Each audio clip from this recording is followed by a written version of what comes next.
Assalamualaikum warahmatullahi wabarakatuh.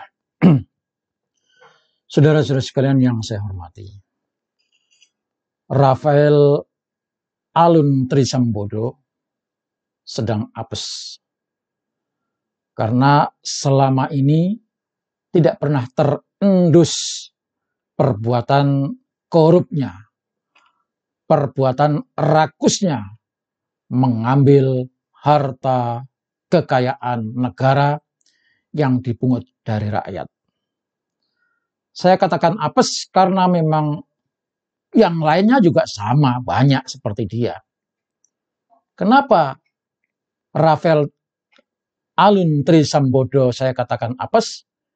Karena tersandung masalah ketika anaknya melakukan penganiayaan terhadap David, anak salah seorang pengurus Ansor Banser. Setelah kasus ini terjadi, muncul berbagai pemberitaan betapa gaya hidup hedonnya seorang anak pejabat pajak ini. Sehingga terungkap seluruh perilakunya yang memamerkan gaya hidup mewah ini. Terbongkarlah, akhirnya terenduslah Rafael kekayaannya dan disinyalir tidak wajar, sangat tidak wajar kalau melihat gaji yang didapat dengan kekayaan yang ada sekarang ini. Jadi dia sedang apes. Nah, karena kasus ini maka menjadi ramai, orang mencari-cari, memunculkan gaya hidup orang-orang yang kebetulan sebagai pejabat pajak, berseliweran, termasuk yang ada di Makassar juga, gaya hidup anaknya yang mewah. Maka selidiki, terus diselidiki, dan tercatatlah ada 69 pegawai pajak yang memiliki kekayaan dengan sangat tidak wajar. Saudara sekalian, ini adalah yang terlihat, ini adalah yang terungkap. Ibarat gunung es, masih banyak pegawai-pegawai semacam Rafael ini yang rakus mengambil kekayaan negara yang dipungut dari pajak rakyat. Saya terus terang marah karena saya membayar pajak walaupun tidak sebesar pajak yang dipungut dari para pengusaha-pengusaha dan perusahaan-perusahaan besar. Tetapi rakyat Indonesia pada umumnya semuanya marah karena terkena pajak. Tidak ada yang tidak membayar pajak. Barangkali saya bisa katakan, hanya kentut yang tidak dikenai pajak. Kencing kena pajak, berak kena pajak. Nah, Rafael ini sangat apes. Maka para polisi, para penegak keadilan, tolong itu diusut.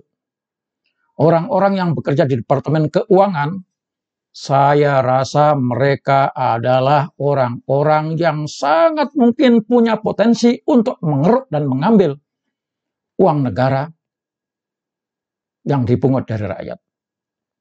Padahal dulu saya pernah mendengar pegawai di Departemen Keuangan itu gajinya paling besar dibandingkan dengan pegawai-pegawai negeri di instansi lain.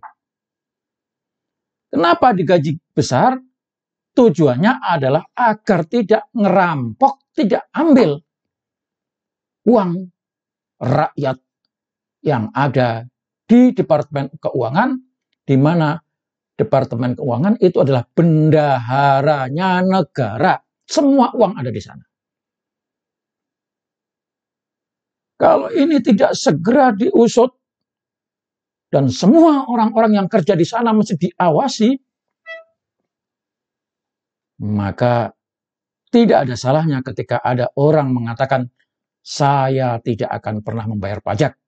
Kalau orang-orang yang kerja di sana memanfaatkan menggunakan uang yang mestinya untuk pembangunan, tetapi dirampok untuk kepentingan pribadi dengan gaya hidup mewah atau hedonistik.